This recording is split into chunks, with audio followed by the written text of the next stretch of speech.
नमस्कार बच्चों, आज लेकर आया हूं मैं आपके लिए एसबीआई एसोसिएट्स की नोटिफिकेशन के बारे में डिटेल्ड डिस्कशन करेंगे हम।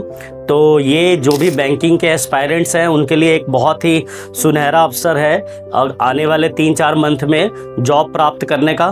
तो चलिए अब इस नोटिफिकेशन के बारे में जो भी इम्पोर्टेंट पॉइंट्स हैं वो स्टेप बाय स्टेप मैं आपको आगे समझाता हूं। चलिए तो अब देखते हैं हमारा पहला पॉइंट ही इसकी रजिस्ट्रेशन डेट जो है वो कब से स्टार्ट होगी। तो इसकी रजिस्ट्रेशन जो है वो 6 अगस्त से स्टार्ट होकर आपकी 26 अगस्त तक जाएगी। 26 अगस्त को रात 12 बजे तक आप जो है उस फॉर्म को क्या कर सकते हैं, फिल कर सकते हैं। सेकेंड पॉइंट है कि इसमें ये जो नोटिफिकेशन आई है इसमें टोटल वैकेंसीज़ कितनी है।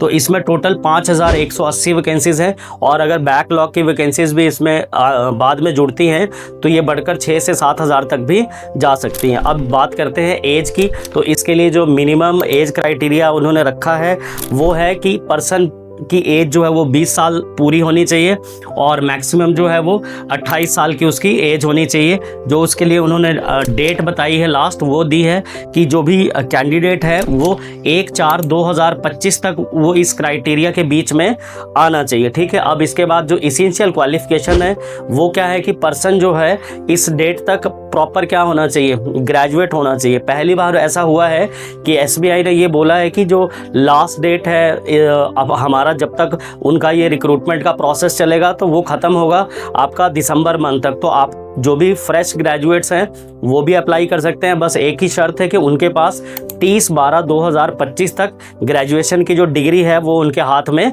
आ जानी चाहिए। तो अब जो है हमारा है सिलेक्शन प्रोसेस।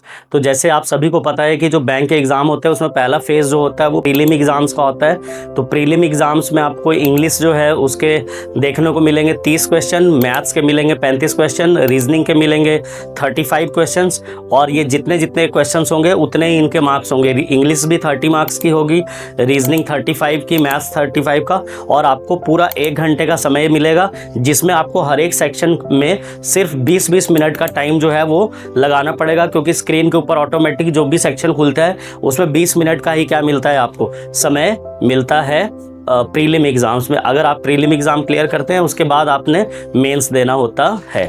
अब बात करते हैं मेंस एग्ज़ाम की। तो मेंस एग्ज़ाम में जनरल अवेयरनेस और फाइनेंशियल अवेयरनेस भी आपके जो है वो जुड़ जाएंगे और बाकी चीज़ें जो हैं वो सेम रहेंगी, मैथ्स, रीजनिंग और इंग्लिश। बस इसमें जो क्वेश्चंस हैं वो आगे पीछे हो जाएंगे थोड़े। जनरल अवेयरनेस जो है उसमें 50 क्वेश्चन आएंगे, मैथ्स इंग्लिश में आपके 40 क्वेश्चंस आएंगे, क्वांट और रीजनिंग प्लस कंप्यूटर मिलाकर आपके टोटल जो है वो 50 क्वेश्चन आएंगे। तो टोटल आपका जो नंबर ऑफ क्वेश्चंस होंगे वो होंगे 190, जिसको करने के लिए आपको 2 घंटे 40 मिनट का जो है वो समय मिलेगा मेंस एग्ज़ाम में। अब हम बात करते हैं हमारे अगले फेज़ की। जो अगला फेज़ है हमारा वो है LLPT, मतलब लोकल लैंग्वेज प्रोफिशिएंसी टेस्ट। इसका ये मतलब है कि जैसे आपने 10th या +2 में जो भी जिस स्टेट से आप अप्लाई कर रहे हैं उसकी लोकल लैंग्वेज अगर नहीं पढ़ी होगी तो उस लोकल लैंग्वेज का आपका क्या लिया जाएगा, एक टेस्ट लिया जाएगा, जिसके बारे में डिटेल्ड जो नोटिफिकेशन है वो भी मैं वीडियो का जो सेक्शन होता है डिस्क्रिप्शन वाला वहाँ पे डाल दूंगा। वहाँ से आप उसके बारे में और ज़्यादा जो है वो डिटेल ले सकते हैं।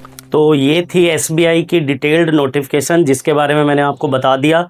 अब इसी तरह का और कंटेंट अगर आप चाहते हैं कि हम आपके लिए रेगुलर बनाते रहें, जो भी लेटेस्ट नोटिफिकेशंस आती हैं, तो चैनल को सब्सक्राइब करके रखें, ज़्यादा से ज़्यादा लोगों के साथ इस वीडियो को शेयर करें, चैनल को फॉलो करें। तो चलिए इसके बाद मिलते हैं अपने नेक्स्ट वीडियो में। जय हिंद।